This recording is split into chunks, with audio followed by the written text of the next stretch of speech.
아니, 제가 신학계의 아이돌이 아니고 국민교회가 교회계의 아이돌이다 이런 생각이 듭니다. 예, 제가 1부도 참여하고 또 2부 이렇게 참여하는데, 야, 1부 찬양대, 시온 찬양 때도 그렇지만 또 오늘 2부의 할렐루야 찬양대의 이 할렐루야 찬양, 야, 저는 주보를 보면서 할렐루야라고 찍혀 있길래, 야, 이 정도 규모 교회에서 이 곡을 소화해낼 수 있을까? 이런 생각을 했는데, 야, 정말 너무 잘했습니다. 우리 찬양대 너무 귀한데 하나님께 영광의 박수를 한번 더 올려드리면 좋겠습니다. 네. 이 부활주일, 너무나 영광스러운 주일에 여러분들과 함께 예배드리게 되어서 정말 감사합니다. 초대교회 때부터 지금까지 저기 동방교회는 부활주일이 되면 서로 또 인사하는 관습이 있었는데, 그래서 목회자가 예수님 부활하셨습니다라고 말하면 성도님들이 진실로 부활하셨습니다라고 대답하는 그런 관습입니다. 그래서 한번 해봤으면 좋겠습니다. 예수님 부활하셨습니다. 한 번 더. 예수님 부활하셨습니다. 이게 또 이제 헬라어로는 예수스 아네스테예요. 이게 이제 예수님 부활하셨습니다라는 거거든요. 근데 이제 진실로 부활하셨습니다라는 것은 알레토스 아네스테예요. 그래서 제가 예수스 아네스테 하면 여러분들이 알레토스 아네스테, 헬라어를 뭐 모르신 분들이 대부분이겠지만 그래도 고대교회 관습을 한번 이제 이어간다는 점에서 한번 해봤으면 좋겠습니다. 예수스 아네스테. 한 번 더. 예수스 아네스테. 예, 정말 감사합니다. 여러분들이 이 예배드리는 모습 가운데서 하나님의 영광이 이 자리에 있구나 하는 것을 느낄 수 있습니다. 맞습니까? 예, 우리 교회에 정말 하나님의 영광이 떠나지 아니하고 구약시대의 성전과 같이 정말 하나님의 영광이 늘 충만한 그런 교회가 되기를 축복합니다. 오늘 제가 여러분들과 어떤 말씀을 나눌까 고민하다가 로마서를 가지고 왔습니다. 왜냐하면 로마서가 제가 너무나 사랑하는 성경이기 때문에 그래요. 제 인생의 꿈 중에 로마서 10,000번 읽고 죽기, 이런 꿈이 있습니다. 지금까지 1200번 이상 읽었거든요. 그렇기 때문에 이제 8800번만 읽으면 죽을 수가 있습니다. 그래서 열심히 이제 읽어야 되겠는데, 지난주에도 몇 번이나 읽었어요. 예. 근데 이제 로마서 읽을 때마다 정말 로마서는 생명의 복음이구나 하는 것을 깨닫게 됐습니다. 여러분, 이 로마서의 말씀을 통해서 부활 생명이 무엇인지를 깨닫는 분들이 되실 축복합니다. 로마서는요, 1장을 보면 굉장히 어둡게 시작합니다. 1장 후반부에 보면은 모든 이방인들은 죄인이다, 죽을 수밖에 없다라고 이야기합니다. 왜냐하면 하나님을 떠나서 우상 숭배에 빠져있기 때문에 그런 것이죠. 로마서 2장에 봐도 굉장히 어두운 내용이 나와요. 로마서 2장 초반부에 보면 이 사회의 엘리트라고 말하는 사람들, 또 이 사회의 지도자들, 이런 사람들도 다 죽을 수밖에 없다라고 이야기해요. 왜냐하면 말은 뻔지를 하기 잘하는데 행동은 따라주지 않기 때문에 그런 것이죠. 그런가 하면 로마서 2장 후반부에도 굉장히 어두운 내용이 나옵니다. 그것은 뭐냐면 유대인들도 마찬가지로, 유대인들도 마찬가지로 죽을 수밖에 없다는 거예요. 여러분, 유대인들은 그 당시에 제일 종교생활을 열심히 하는 그런 집단 아니었습니까? 그런데 사도 바울은 그 사람들도 죽을 수밖에 없다라고 이야기했습니다. 왜냐하면은 겉으로는 종교생활을 하지만 참다운 신앙에서부터 떠나갔기 때문에 그런 거예요. 그러면 종교생활과 신앙생활의 차이가 뭐냐? 그것은 마음이 있느냐 없느냐 차이라고 사도 바울은 이야기합니다. 그렇기 때문에 유대인들은 마음이 떠나서 종교생활을 하고 있기 때문에 죽을 수밖에 없다라고 이야기해요. 그러면서 로마서 3장 전반부에서 사도 바울은 모든 인간은 죄인이고 모든 인간은 죽을 수밖에 없다라고 이야기합니다. 여러분, 만약에 로마서가 이렇게 3장 전반부까지 해서 딱 끝났다면 우리 인간은 죽을 수밖에 없다라는 결론 속에서 정말 우리는 절망하게 되겠죠. 근데 3장 21절에 사도 바울은 그러나 이제는 이라고 이야기하면서 예수 그리스도로 말미암아서 살아갈 수 있는 길이 주어졌다고 말씀하고 있어요. 사랑하는 여러분, 우리 인간은 예수님 떠나면 죽음이지만 예수님 안에는 생명이라는 것을 믿으시기 바랍니다. 그래서 로마서 3장 21절 이하에서 사도 바울은 예수님을 믿으면 구원을 받는다, 생명을 받는다, 이렇게 말씀하고 나서 로마서 4장에는 이런 복음이 사실은 구약시대부터 있어 왔다라고 이야기합니다. 어떻게? 아브라함과 다윗의 예를 들어가지고 그것을 증명하는 것이죠. 아브라함은 정말 한 것이 없었지만 하나님을 믿으니 하나님께서 이를 그의 의로 여기셨다라고 성경은 기록하고 있잖아요. 그러니까 아브라함도 역시 하나님을 믿음으로써 이렇게 된 거예요. 다윗도 마찬가지예요. 다윗은 굉장히 참 탁월한 왕이었지만 그가 살아가면서 큰 죄를 짓는 일이 있었잖아요. 뭡니까? 밧세바를 범하고 간음죄를 저질렀죠. 그 다음에 그의 남편인 우리아를 죽게 내버려두었어요. 그죠? 예. 죽음으로 몰아가지고 죽여버렸어요. 하필은 또 우리아, 우씨를 죽여가지고 같은 우씨인 제가 참 마음이 아픕니다. 우리 리아 형님이 무슨 죄가 있다고 우시를 죽이나 그랬는데 어쨌든 10계명의 이 7계명과 6계명 제일 큰 2계명을 다윗이 어겼단 말이에요. 그러면 뭐예요? 그냥 죽어야 마땅한 거예요. 그런데 다윗이 하나님께 회개했을 때 하나님께서 그를 의롭다고 용서해 주셨어요. 이것이 바로 믿음으로써 이롭게 된다는 이신칭의의 복음인 것이죠. 사랑하는 여러분, 예수님을 믿으면 의롭게 된다는 것을 믿으시기를 바랍니다. 그리고 나서 사도 바울은 특별히 로마서 4장 후반부에서 이런 믿음을 가진 사람들은 아브라함의 믿음을 이어가는 자다라고 이야기하고 있어요. 여러분, 사도 바울은요, 자신이 쓴 성경 곳곳에서 아브라함의 믿음을 이어가는 것에 대해서 이야기하고 있는데 그 아브라함의 믿음의 본질이 뭐냐라고 했을 때 사도 바울은 그것은 바로 부활신앙이라고 이야기하는 것이죠. 아브라함의 믿음의 본질은 부활신앙인 거예요. 아브라함은 이것을 살아가면서 크게 2번 경험한 적이 있었다는 것이죠. 첫째는 이삭을 낳을 때에, 두 번째는 이삭을 하나님께 바칠 때에. 여러분, 아브라함이 이삭을 낳을 때에 아브라함과 사라가 이삭을 낳을 수 있는 그런 조건이었습니까? 그런 능력이 있었습니까? 아니었거든요. 그죠? 나이가 너무 많았기 때문에 자녀를 출산할 수 없었다고요. 그렇지만 하나님께서 그에게 나타나셔가지고 약속을 주셨는데 그것을 그가 믿었을 때에 하나님께서는 아브라함에게 이삭을 주셨어요. 그를 통해서 아브라함은 무엇을 느꼈을까요? 아, 죽은 것 같은 나의 몸에서도, 죽은 것 같은 나의 아내의 몸에서도 생명이 주어질 수 있구나. 이게 뭐예요? 이게 부활신앙이라고요. 그런가 하면 아브라함은 이 이삭을 바칠 때, 그죠? 부활신앙을 한 번 더 체험하게 돼요. 모리아산에서 이 이삭을 바치려고 하는데 하나님께서 갑자기 나타나셔가지고 아브라함아 아브라함아 하면서 그를 제지하시고서는 이삭 대신에 순양을 준비하셔가지고 순양이 대신 죽음으로써 이삭이 살아나게 되었잖아요. 그죠? 그죠? 그게 뭐예요? 그게 바로 부활신앙이에요. 죽어 마땅한 내가 죽지 않고 내가 대신 다른 자가 죽어서 살아나게 되었다. 나는 살아나게 되었다. 이게 부활신앙이거든요. 사랑하는 여러분, 우리가 믿는 신앙의 핵심에는 십자가와 부활이 있다는 것을 기하시기를 축복합니다. 이 부활신앙의 근본은요, 십자가에서부터 출발해요. 내가 죽어야 되는 그 자리에 예수님께서 죽으심으로써 나는 어떻게 살아나게 되었다. 이것이 바로 놀라운 부활신앙인 것이죠.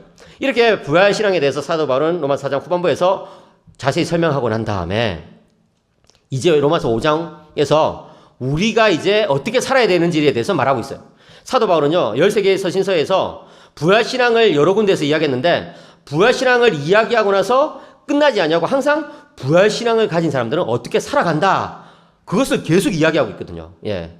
고린도전서 15장에도 부활장인데 그것을 다 설명한 다음에 부활신앙이 무엇이든지 설명한 다음에 어떻게 살아야 된다라고 이야기한 것처럼 로마서 4장 후반부에서 부활신앙 우리가 가져야 된다라고 말하고 나서 그렇게 부활신앙을 가진 사람은 로마서 5장 전반부에서 어떻게 살아가는지를 말해주고 있다는 것이죠. 첫째로 부활 생명을 가진 사람은 하나님과 화평을 누린다라고 사도 바울은 말하고 있어요. 5장 1절에 보시면 그러므로 우리가 믿음으로 의롭다 하심을 받았으니 우리 주 예수 그리스도로 말미암아 하나님과 화평을 누리자라고 말씀하고 있습니다. 여기 우리가 믿음으로 의롭다 하심을 받았으니 라는 이 말씀이 로마서 1장, 2장, 3장, 4장의 요약이에요. 요약. 예. 여러분, 여기서 우리가 믿음으로 의롭다 하심을 받았다는 것은 우리가 행위로서 의롭다함을 받지 못한다는 말씀이에요. 여러분, 그것을 기억하셔야 돼요. 세상에 종교가 4,000개가 넘는 종교들이 있다고요. 또 어떤 사람들은 몇만 개가 되는 종교가 있다라고 이야기하거든요. 근데 그런 많은 종교들 가운데, 그죠? 기독교의 유일한 독특성은 뭐냐 했을 때, 다른 종교들은 행위로서, 그죠? 나의 어떤 노력으로서 구원을 받을 수 있다고 이야기하는데 반해서 기독교는 유일하게도 나의 행위로서, 나의 노력으로서 구원이 이루어질 수 없다라고 주장하는 거예요. 이것이 다른 모든 종교와 기독교를 가르는 선인 것이죠. 사랑하는 여러분, 나의 행위로서 구원받을 수 없다는 것을 믿으시기를 축복합니다. 그럼 어떻게 구원을 얻느냐? 예수님을 믿음으로써 구원을 받게 되는 거예요. 십자가에서 나를 대신하여 십자가에서 죽으신 예수님을 믿음으로써 나는 구원을 받을 수 있다. 이것이 정말 중요한 기독교의 핵심이고 성경의 가르침이에요. 그런데 여러분, 인간은요, 이것을 받아들이려고 하지 않아요. 이것을 거부해버린다고요. 왜? 인간은요, 그 안에 아담적인 본성이 숨어 있거든요. 여러분, 아담이 어떤 사람이었습니까? 하나님처럼 높아지려고 하다가 오히려 죄와 사망과 사탄의 종이 되어버렸잖아요. 아담의 모든 후손들은요, 아담적인 본성이 있어요. 그게 뭐냐면 스스로를 높이려는 거예요. 돈이 있는 사람들은 돈 때문에 자기를 높이려고 하고, 명예가 있는 사람들은 그것 때문에, 미모가 있는 사람들은 그 미모 때문에, 어쨌든 어떤 이유를 들어서도 자신을 높이려고 하는 특성이 있어요. 그래서 4세기의 교부 어거스틴은 우리 인간을 가리켜서 자신을 향해서 굽어 있는 인간이라는 표현을 썼습니다. 모든 인간들은요, 자신을 향해서 굽어 있다는 거예요. 모든 것을 자기 중심적으로 그냥 내 마음대로 하려고 하는, 자기를 높이려고 하는 그런 나쁜 본성이 있다는 것이죠. 그런데 여러분, 이 자기를 향해서 굽어 있는 우리 인간들은 구원의 길을 찾을 때도 자기 안에서 이렇게 답을 찾으려고 그래요. 그런데 여러분, 그게 안 된다고 사도 바울은 말하고 있는 거예요. 우리의 의로운 행위로, 도덕적인 실천으로, 종교적 수양으로 구원의 길을 찾을 수 없다라고 이야기하는 거예요. 왜 그러냐? 갈라디아서 2장 16절에 후반부에 보시면 율법의 행위로서는 의롭다함을 얻을 육체가 있다 없다? 없다는 거예요. 예. 율법의 행위로서는 의롭다함을 얻을 육체가 없다. 왜 그러냐? 갈라디아서 3장 10절에서 그 이유가 제시되고 있죠. 후반부에 누구든지 율법책에 기록된 대로 모든 일을 항상 행하지 아니하는 자는 어디 아래? 저주 아래에 있는 자라 하였습니다. 아멘. 굉장히 무서운 말씀이에요. 여러분, 우리가요, 우리의 기준에 따라서 우리 자신을 판단하면 안 된다는 거예요. 무엇에 따라서? 하나님의 말씀의 기준에 따라서 자신을 비춰봐야 된다는 것이죠. 나는 내 자신의 기준에 따라서 생각해보면 꽤 괜찮은 사람이다 이렇게 생각할 수 있는 거예요. 얼마든지. 그죠? 그런데 그렇지 않다는 거예요. 저는요, 결혼 생활을 지금 이제 20몇 년째 하고 있는데, 참 쉽지 않을 때가 있습니다. 왜냐하면 제 아내가 판사거든요. 판사. 예, 여성 판사 대단하죠. 예, 여성 판사도 대단하지만 여성 판사와 같이 사는 남자는 더 대단할 수 있어요. 왜냐하면 날마다 재판을 받아야 되는데 그걸 살아남아야 되거든요. 예, 와, 저는 뭐 날마다 집에서 그냥 탄핵 재판이 이루어지는 것 같아요. 느낌이 힘들다고요, 정말. 예, 그것도 제 아내는 이혼 문제를 다루는 가정법원 판사거든요. 그래서 늘 두렵고 떨린 가운데 살아가는 거 아니겠습니까? 예? 밖에서 내리는 그 이혼 판결을 집안에서 내리면 저는 바로 짐을 싸야 되거든요. 예. 한번 물어봤어요. 여보, 이렇게 우리가 혹시 뭐 이혼하게 되면 나한테 들어올 재산이나 이런 거 뭐 어떻게 되는 줄 알아? 이랬더니 몰라서 물어? 당신한테 갈 거 하나도 없잖아. 뭐 이러면서 벌써 다 계산을 끝내셨더라고요, 그분은. 그래서 제가 이제 야, 절대로 이 사람을 떠나면 안 되겠구나. 꼭 붙어 있어야 되겠구나 이렇게 생각하고 있는데, 그래도 이제 뭐 아내가 시킨 거 열심히 하고 이렇게 살아가면서 이 정도면 괜찮은 남편이 아닌가 이렇게 생각될 때가 있거든요. 근데 이제 한 번은 코로나 때였는데, 코로나가 이제 한참이니까 저와 제 아이들은 어쨌든 집에서 그냥 아이들은 수업 듣고 저는 집에서 수업을 하고 있었어요. 그런데 아내는 어쨌든 법원에 출근해야 되니까 법원에 출근하고 이렇게 있었거든요. 근데 집에 엄마가 없으면 아이들은 정말 엉망진창이 됩니다. 왜냐면 아빠는 아무런 권한이 없다는 걸 알고 있기 때문에. 예, 저를 정말 우습게 여겨요. 제가 한번 물어봤어요. 너희들은 왜 나를 이렇게 우습게 여겨? 이렇게 물었더니 엄마 닮아서 그래요 이러더라고요. 지 엄마 닮아가지고. 예. 그래가지고 정말 그래가지고 이제 하루 종일 애들 그냥 뭐 공부 안 하겠다는 아이들 겨우 공부시키고, 밥 안 먹겠다는 아이들 겨우 뭐 밥 먹이고, 또 이제 뭐 안 자겠다고 막 유튜브 보고 애써 보고 있는 아이들 겨우 재우고 이렇게 했는데 너무 힘든 거예요. 하루 종일. 그래가지고 그냥 화가 막 나더라고요. 그래가지고 이제 오기만 해봐라, 오늘 저녁에는 진짜 내가 한 번은 그냥 좀 끌어부어야 되겠다 이렇게 기다리고 있었는데 1시 반이 되도록 안 오는 거예요. 그래서 계속 참았죠. 오기만 해봐라. 그래가지고 이제 더 화가 막 나는 거예요. 그래서 이제 1시 반이 넘어가지고 아내가 드디어 이제 퇴근했는데 제가 이제 막 투명스럽게 물었어요. 여보, 왜 이렇게 늦어? 일이 많으니까요.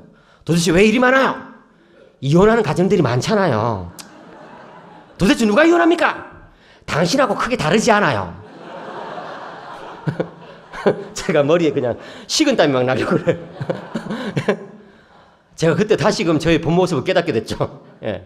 제 스스로는 어렵다고 생각했지만, 예, 아내의 그 어미로운 눈길 속에서는 저는 아니더군요. 아니라고요.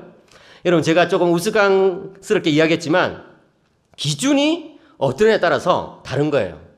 우리 인간적인 기준에 따르면 나는 좀 괜찮은 사람이다. 예, 우리의 판단에 따르면 저 사람 좀 도덕적이고 이로운 사람이다 이렇게 생각할 수 있겠지만, 하나님의 말씀의 기준에 따르면은 그렇지 않다는 거예요. 누구든지 율법책에 기록된 대로 모든 일을 항상 행하지 아니하는 자는 저주 아래에 있는 자라. 그러니까 여러분, 답이 없다는 거예요. 우리 인간들은요, 그렇게 많은 종교들이 있다 하더라도 답이 없다는 거예요.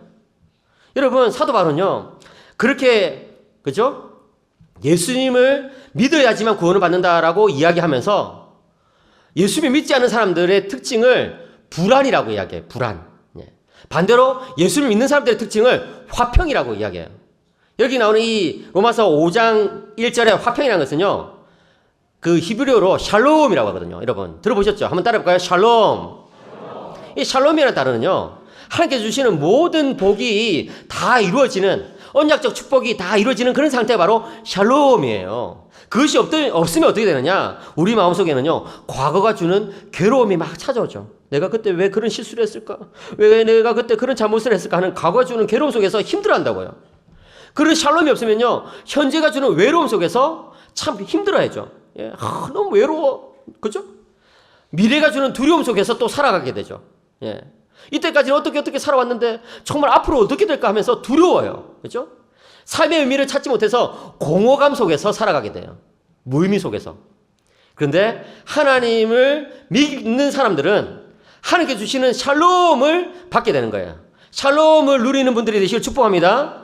부활신앙으로 살아가는 크리스찬들은요, 하나님께서 주시는 샬롬 가운데 살아가요.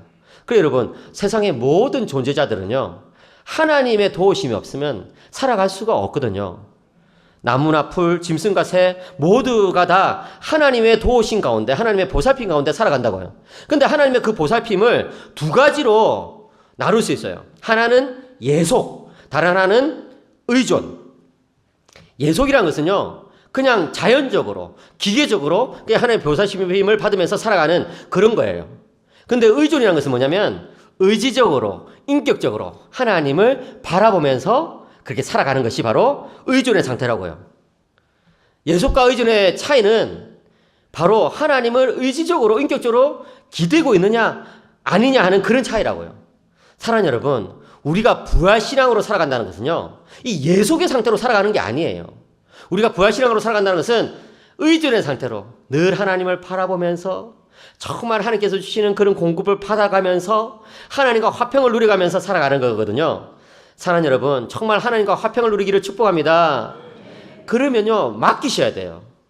하나님과 화평을 누리고 정말 샬롬을 누리기 위해서는 맡기셔야 된다고요. 제 아내가 아는 어떤 집사님이 있거든요. 그 집사님과 이렇게, 여집사님과 이렇게 큐티 교제를 자주 하는데, 한 번은 이 여집사님이 생일이 되었어요. 그 여집사님이 아들이 셋이 있는데 아들들이 토론을 한 거예요. 이번 엄마 생일 때는 어떤 선물을 드릴까 이렇게 토론하다가 큰형이 딱 좋은 아이디어를 냈어요.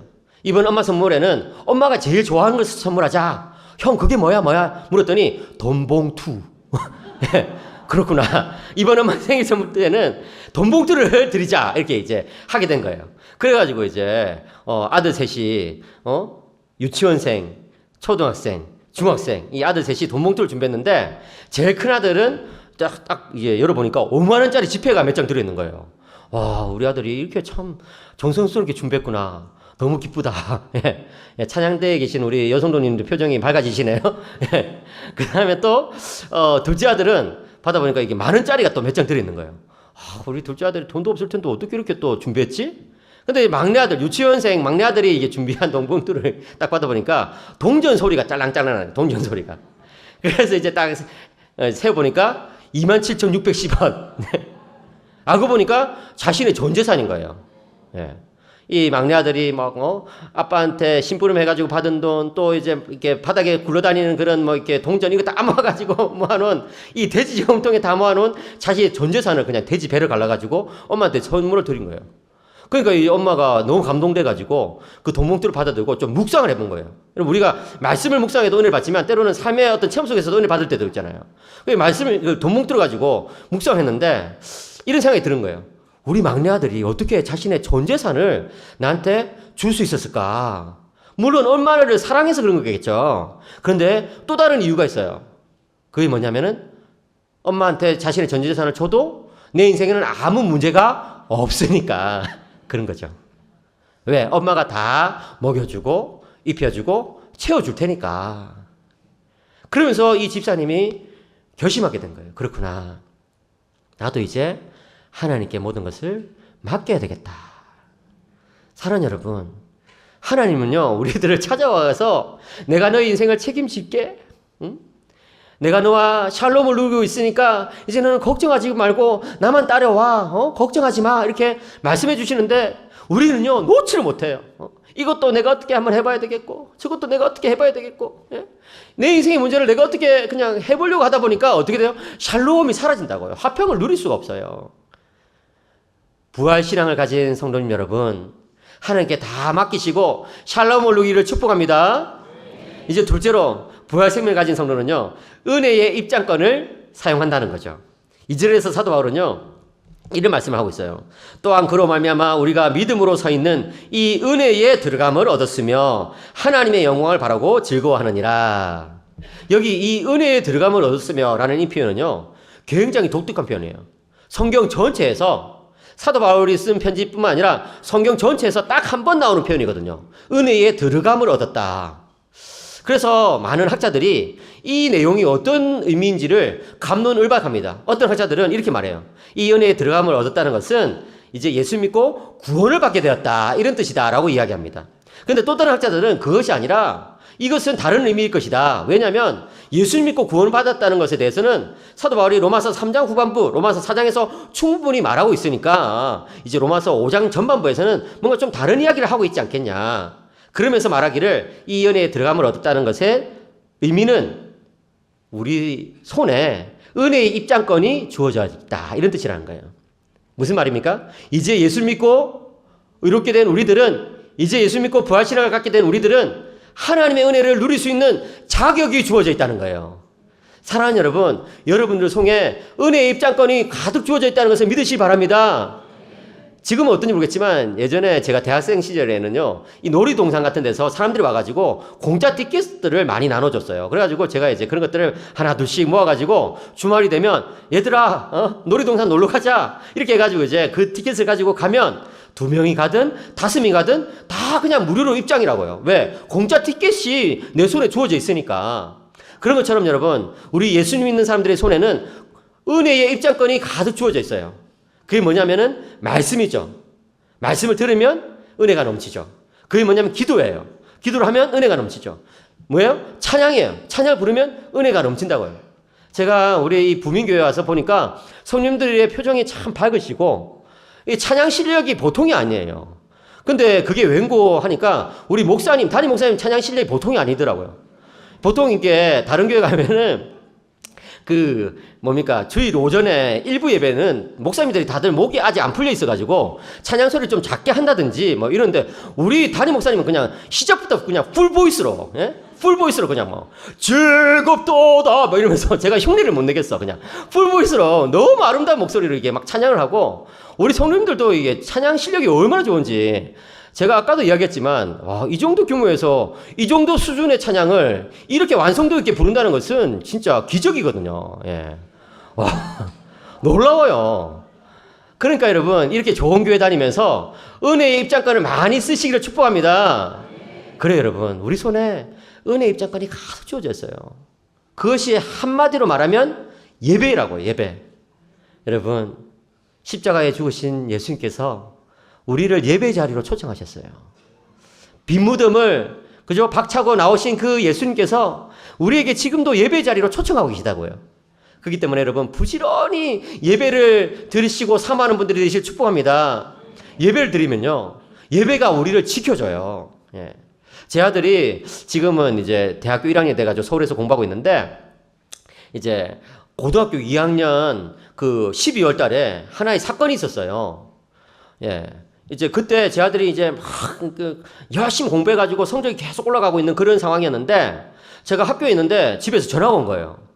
그 들어보니까 그날 이제 국어 시험을 치고 있었는데, 이제 국어 선생님을 제 아들이 굉장히 좋아했거든요. 이제 여자 선생님이고 또 크리스찬이시고 이래가지고 이제 국어 이제 시험 잘 쳐가지고 선생님한테 좀 인정받고 싶은 욕구가 있잖아요. 그래가지고 이제 좀 열심히 공부를 했어요. 새벽 3시까지 공부하고 이제 시험 쳤는데, 아니나 다를까 자기가 아는 문제들이 다 나온 거예요. 그래가지고 이제 쭉 풀고 있는데 제일 마지막에 이 단답형을 줬는데 종이 딱 울린 거예요. 근데 종이 울린 것도 못 듣고 그냥 내가 시험을 잘 쳐야 되겠다 이 생각을 하다가 이제 한 몇 주 동안 더 답안지를 쓰고 있었는데, 답안지 내고 나서 뒤에 있는 친구가 선생님한테 그걸 일러 바친 거예요. 어떻게 됐을까요? 그 과목이 그냥 빵점이 나온 거예요. 빵점이. 여러분들 가운데 뭐 시험 빵점 나올 수 있지 않나 이렇게 생각되는 분들은 회개하시기 바랍니다. 그래서 제 아들은 막, 예, 전교 1등, 2등 막 이게 다투면서 정말 열심히 자기가 원하는 그 대학의 목표를 세워놓고 열심히 달려가고 있는데 시험이 빵점 나온 거예요. 이게 보통 일이 아니거든요. 이 내신이 다 반영되고 특별히 이 고등학교 2학년 2학기의 내신은 굉장히 중요하기 때문에 그래가지고 집에 가봤더니 막 애가 엉엉 울고 있는 거예요. 자기 방에서. 그 애가 엉엉 울고 있으니까 저도 마음이 아프잖아요. 그래서 어떻게 참 위로를 해주고 싶은데 위로가 안 되잖아요. 그죠? 그래서 이제 아내가 오기만을 기다렸어요. 아내는 어떤 답을 가지고 있을 것이다. 그 아내가 오면 이제 그 답을 제시하면 이제 시킨 대로 해야 되겠다 이게 생각하고 있었는데 아내가 오자마자 이렇게 이야기하는 거예요. 안 된대. 뭐가 안 돼? 아니 내가 다 찾아봤어 이런 거예요. 판사니까 이런 판례를 다 찾아본 거예요. 이런 경우에는 이제 법정까지 갔을 때 어떤 결론이 나온다. 그 판례를 한 대여섯 개 찾아봤더니 모두 다 그냥 학교 편이란 거예요. 그냥 빵점이 나온다는 거예요. 어쩔 수 없다는 거예요. 그래서 제가 여보 이럴 때는 그냥 판사로서 접근할 게 아니라 엄마로서 접근해야지. 나한테 명령만 내려. 내가 내일 뭐 가가지고 학교를 그냥 뒤집어 엎든지 아니면 그냥 뭐 그 교장 선생님 그냥 바지자락을 붙잡고 그냥 뭐 사정을 하든지 그냥 내가 해볼 테니까 나한테 명령만 내려 했더니 안 되는 건 안 되는 거야 하는 거예요. 그래가지고 그래 뭐 안 되는구나. 아내가 안 된다면 안 되는 거거든요. 그래가지고 그냥 안 되는구나 그러지 그냥 계속 기도만 했는데 제 아들이 이제 울다가 샤워하는 거예요. 내일 또 시험이 있으니까 샤워 가가지고 이제 샤워하면서 그 이제 욕실에서 찬양 부른 거예요. 예? 예배합니다. 완전하신 나의 주. 예? 이러면서 막 이제 예배합니다. 그 찬양을 막 하는데 막 울었다가 막 찬양을 했다가 또 막 이렇게 샤워로 막 몸을 씻었다가 이게 도대체 무슨 소리인지 알 수가 없어요. 그 안에서 도대체 무슨 일이 일어났는지. 근데 이제 딱 샤워 다 하고 이제 정리를 하더니만 내일 있는 그 수학 시험하고 또 이제 그 물리 시험하고 이제 중요한 시험 또 더 남아 있었거든요. 딱 이제 시험을 준비하고 시험 쳤는데 이때까지 시험 중에서 제일 잘 친 거예요. 예, 성적이 제일 잘 나왔어. 그래서 참 기특하다 인생했는데 그보다 더 감사했던 게 있었어요. 엄마한테 이렇게 이야기한 거예요. 엄마, 하나님께서 내 인생에 더 큰 계획을 갖고 계신 것 같아요. 그래서 제가 그 이야기 듣고 야, 목사보다 더 믿음이 좋은 것 같다. 예? 저는 그 하루 동안 밤에 잠이 안 와요. 이제 그냥 우리 아들이 목표로 하고 있는 그 대학이 그냥 날아갔구나. 그냥 우리 아들 그냥 꿈꾸고 있던 것이 그냥 어떻게 될까? 막 걱정이 돼가 잠이 안 오는데 이 친구는 하나님께서 내 인생에 더 큰 계획을 가지고 계신 것 같아요. 여러분 그 상황에서 그죠? 그 친구를 잡아준 게 뭐예요? 예배 아닙니까? 예배가 아니었더라면 자기를 원망할 수도 있잖아요. 내가 왜 그때 그걸 더 썼을까? 그냥 냈으면 됐는데. 또 다른 사람 원망할 수 있잖아요. 내 친한 그 친구가 왜 나를 그렇게 선생님한테 또 일러바쳐 그거를. 또 선생님 원망할 수도 있잖아요. 그때 왜 또 빵점을 주세요? 또 아빠 엄마를 원망할 수 있잖아요. 우리 아빠 엄마는 뭐 가가지고 따지지도 않고 뭐 안 된대가 뭐야 안 된대. 그런데 그냥 하나님 앞에서 정리가 되니까 그냥 넘어가는 거예요. 그리고 열심히 작년 고3 한 해를 보냈어요. 막 신앙생활도 열심히, 공부도 열심히 하고. 이 고3인데요. 얼마나 교회를 열심히 다니는지 몰라요. 수요 예배, 금요철에 한 번도 빠지질 않아요. 가끔씩 토요일 새벽기도 나가고, 토요일 제자훈련, 찬양팀 모임, 또 주일 일찍 가가지고 또 초등부 교사까지. 저희 교회가 굉장히 큰 교회거든요. 근데 초등부 교사를 한다는 거예요. 그래서 제가 아들아 고3인데 이렇게 신앙생활 열심히 해도 되겠니? 이랬더니 아빠는 뭐 목사님이 되셔가지고 저 신앙생활 좀 방해하지 마세요. 뭐 저는 제가 알아서 할 거예요. 이런 거예요. 그래가지고 고3을 보냈는데 작년 결과가 나왔잖아요. 자기가 원하는 대학에 간 거예요. 제가 그거 보면서 그렇구나. 이 은혜에 들어감을 얻었으면 그죠? 무슨 말이에요? 삶에 어떤 어려움이 있다 하더라도 삶에 어떤 스트레스가 있다 하더라도 이 은혜에 들어감을 얻었으면 이 은혜를 받아버리면 그죠? 삶을 해석하는 그런 눈이 달라진다는 거예요. 사랑하는 여러분, 그런 눈이 뜨이기를 축복합니다. 셋째로 부활 생명을 가진 성도는요, 고난을 이긴다고 사도 바울이 말해요. 여러분, 사도 바울은요, 굉장히 실제적인 영적인 비결을 우리에게 알려주고 있다고요. 무슨 말입니까? 성도의 삶에도 내가 감당하기 힘든 고난이 찾아온다는 것이죠. 3절과 4절을 보세요. 다만 이뿐 아니라 우리가 환난 중에도 즐거워하나니 이는 환난은 인내는 연단은 소망을 이룬 줄 알미로다. 여러분, 우리가 예수님 그죠? 소개하고 전도할 때 예수 믿으면 복 받습니다. 예수 믿으면 행복해집니다. 예수 믿으세요. 이렇게 전도하잖아요. 근데 여러분, 예수 믿더라도 항상 행복한 것은 아닌 것을 우리는 다 알잖아요. 그죠? 예수 믿더라도 고난이나 환난이나 역경이 안 찾아오는 것은 아니라는 것을 다 알잖아요. 근데 사도 바울은 뭐라고 말합니까? 우리는 그런 환난 중에도 여전히 즐거워할 수 있다는 거예요. 근데 이 환난 중에도 즐거워한다는 말을 헬라어에서 약간 다르게 번역해 보면은 환난을 즐길 수 있다 이런 말이에요. 여러분 좀 이상한 거 아닙니까? 도대체 어떻게 환난을 즐겨요? 어떻게 고난을 인조해하냐고요? 이것은 말이 안 되잖아요. 근데 사도 바울은요 그 비결을 알려주겠다는 거예요. 보통은 환난이 오면 어떻게 됩니까? 불신자들은 환난이 오면 환난의 악순환을 탄다고요. 그죠? 원망해요. 막 원망한다고요. 내 인생이 누구 때문이야? 불평해요. 다른 사람은 다 괜찮은 것 같은데 나는 왜 이래? 불평해요. 원망과 불평 가운데 굉장히 괴로워한다고요. 원망과 불평을 합쳐가지고 원불교라고 부르죠. 원불교. 죄송합니다. 예, 제가 다른 종교를 특별히 뭐라고 하고 싶진 않은데. 예. 근데 문제는 뭐냐? 우리 그리스도인들 중에서도 이 원망과 불평에 빠져가지고 그리스도인들 중에서도 기독교를 안 믿고 원불교를 믿는 사람들이 있는 것 같아요. 말하자면. 그런데 사도 바울은 그래서는 안 된다라고 이야기해요. 환난이 오면 인내합시다라고 이야기합니다. 왜요? 이 환난조차도 하나님의 섭리 가운데 있다는 것을 알기 때문에 그런 거예요.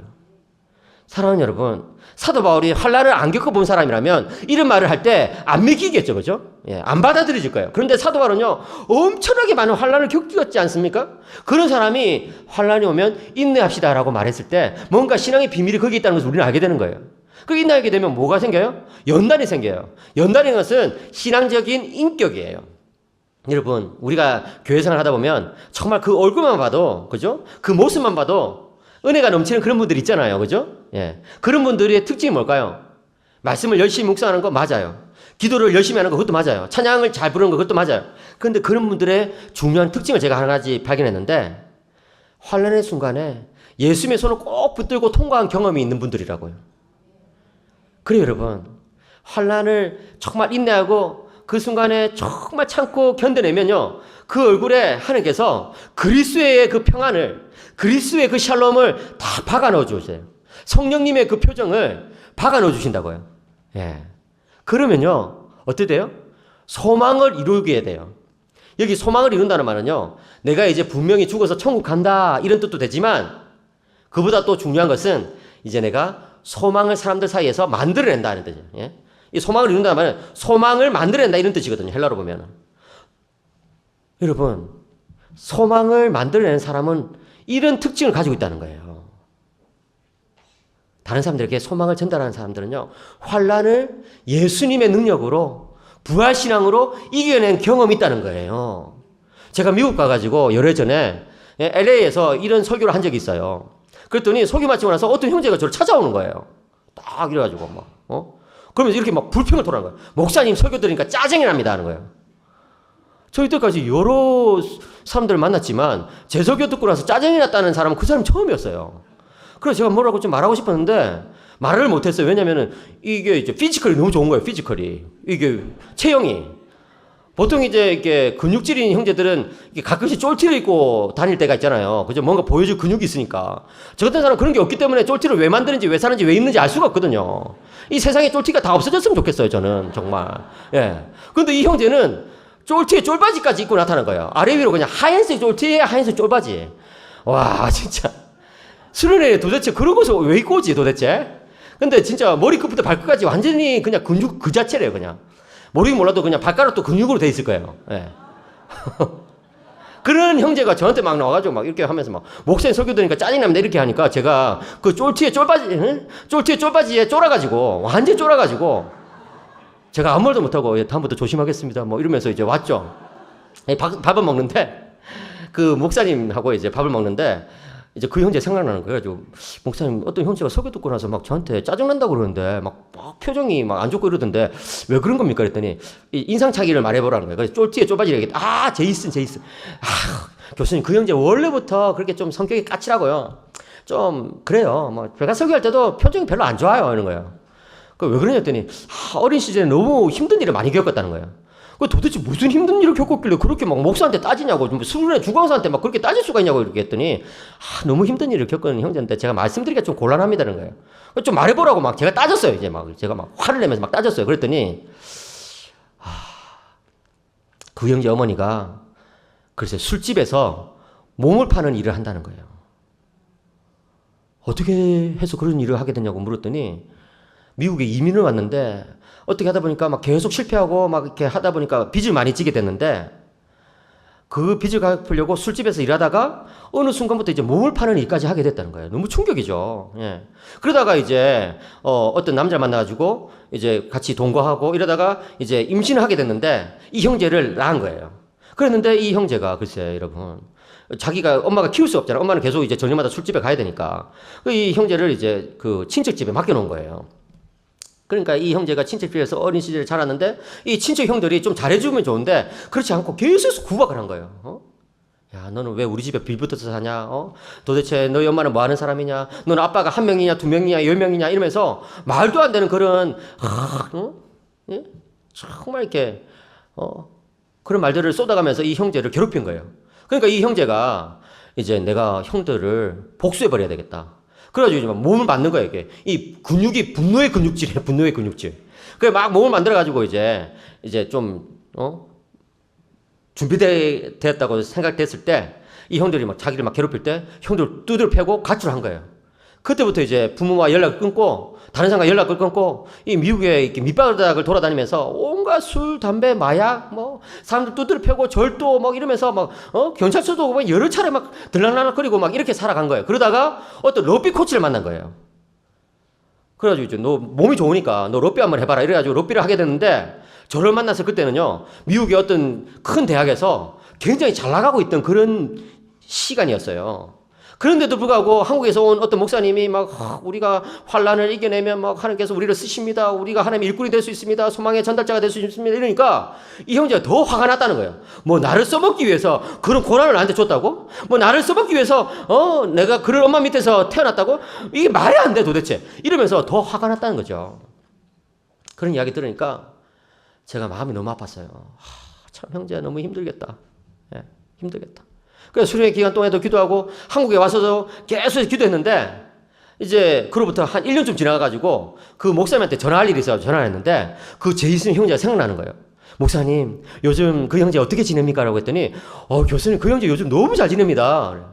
어떻게 해요? 했더니 이 직장에서 더 출세해가지고 이제는 자기가 선수를 뽑을 수 있는 권한을 얻게 됐다는 거예요. 너무 실력이 출중하니까 이제 감독이 이제 너한테 맞춰가지고 선수를 뽑으라고 그런 권한까지 줬다는 거예요. 그리고 교회 생활도 너무 잘한다는 거예요. 조장이 돼가지고 성경을 열심히 가르치고요. 또 전도를 그렇게 열심히 한다는 거예요.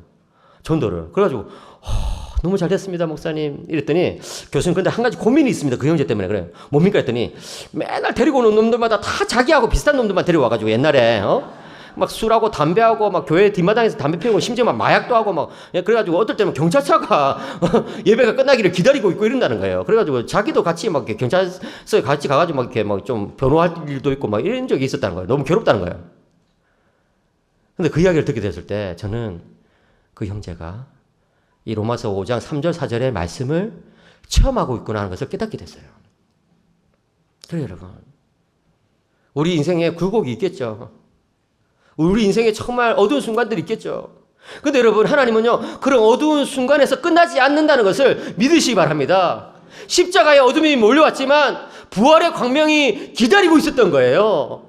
사랑하는 여러분, 우리 삶에 어려움이 있다 하더라도 기억하셔야 될 것은 우리 삶의 한 군데에서 마이너스를 하고 계시는 하나님은 우리 삶의 다른 곳에서 플러스를 하고 계시다는 사실이에요. 우리가 정말 이 힘든 순간들을 믿음으로 말씀으로 부활 생명으로 이겨내면 하나님 반드시 우리를 쓰십니다. 그런 믿음을 가지셔야 돼요. 오늘 8절에 보십시오. 우리가 아직 죄인 되었을 때에 그리스도께서 우리를 위하여 죽으심으로 하나님께서 우리에 대한 자기의 사랑을 확증하셨느니라. 여기 확증하셨느니라고 과거형으로 번역되어 있는데 원래는 확증하고 계시니라라고 현재형으로 번역하는 것이 더 좋아요. 무슨 말입니까? 2000년 전에 예수님께서 우리를 위해서 죽으셨다는 거예요. 언제? 우리가 죄인 됐을 때에, 우리가 어둠 속에 있을 때에, 우리가 고난 가운데 있을 때, 역경 가운데 있을 때에, 정말 희망이 보이지 않을 때에 우리를 위해서 예수님께서 죽으심으로써 하나님의 사랑이 나타났다는 거예요. 근데 주님은요, 지금도 그 일을 하고 계신다는 거예요. 언제? 우리가 역경과 고난 가운데 있지만 이 부활신앙을 힘입어서 다시금 일어나고 이 부활신앙을 힘입어서 고난과 역경을 이겨내고 하나님께로 나아갈 때 다시금 하나님은 우리에 대한 자기의 사랑을 보여주고 계신 거예요.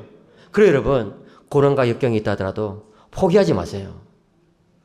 그 역경 끝에는 예수님께서 기다리고 계시고, 그리고 예수님은 이제 십자가의 주님이 아니라 부활의 주님으로 우리와 동행하고 계신 거예요. 사랑하는 여러분, 이 십자가를 여러분들이 믿으신다면 부활신앙으로 오늘도 내일도 계속해서 살아가시를 주님의 이름으로 간절히 축복합니다.